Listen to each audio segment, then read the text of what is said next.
American properly to Rathcroghan, or to give it its original name in Irish, which is Cruachan or Cruachan. So I say Rathcroghan, I say Cruachan.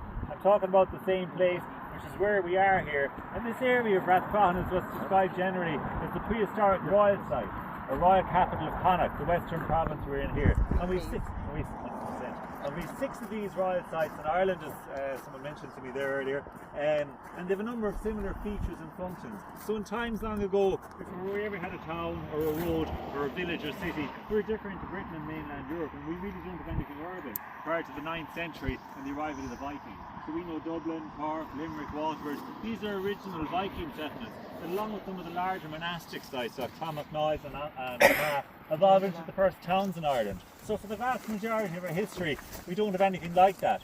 A much more smaller, scattered rural farming population. In the Iron Age, where we're going to spend an awful lot of time, the country here would have been largely covered in bog and forest. John would have been rowing you down the river to bring us up to here. It would have been the easier way to traverse the country. Those would have been the highways. And so traditionally, royal sites like Cruachan here would have been used as places of assembly or gatherings when people needed to come together. And of course, because they're farming, then naturally seasonal times of the year. So spring, summer, harvest and winter. That gives you your four traditional Gaelic festivals of Imbolc, Balcana, Lunasa, which is the harvest, and now the month of August, and also Samhain, which is winter, and we know the Irish for the month of November.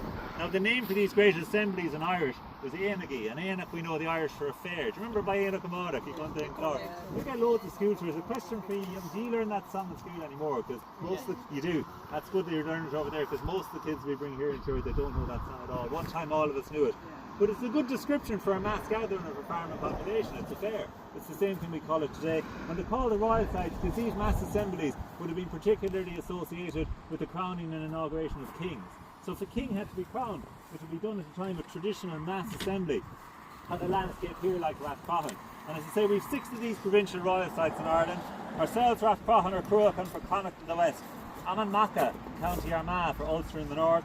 Dunollinia in County Kildare, one of your colleagues has mentioned it, for Leinster in the east. Cashel and Tip for Munster in the south. And then probably the one people are most familiar with, even though in the Tara, absolutely. Capital of the province we know referred to as Midda. Midda is the Irish word for middle, a no longer existing smaller middle province around which the other 4 are said to revolve.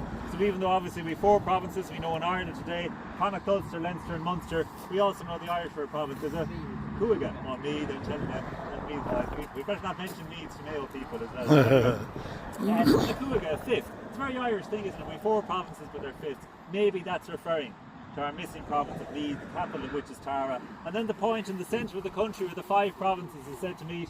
This is a site referred to the hill of Ishnuk, about 60 kilometres to our east, just outside of modern day Mullingar. And Ishnuk for the Irish is like the Axis Mundi, the navel of Ireland, the sacred centre of the country itself. But back to ourselves here at Cruachan of the royal sites in Ireland. This is the oldest, this is the largest, and so we're in the west now, so it's definitely the best one without a doubt. But if it was a big wheel, and again a picture would tell you 1,000 words. There's a reconstruction maybe of what a court tomb would have looked like as it's done. They're generally called court tombs because of this courtyard area in the front. Behind that you might have one or a number of burial chambers in behind, delineated by these orthostats, these standing stones, and would usually be covered over by a cairn of smaller stones. These are some of the earliest types. The funeral monument that we find in the island of Ireland, very common in the north and the west of the country. There's more in Mayo actually than in any other county. If you wanted to see a very well preserved example, most of you will know Creevy Keel, just up by Yates's grave, where it's kind of very well kept as well. But these tend to date to about 3,500 BC, 5,500 years ago. That's when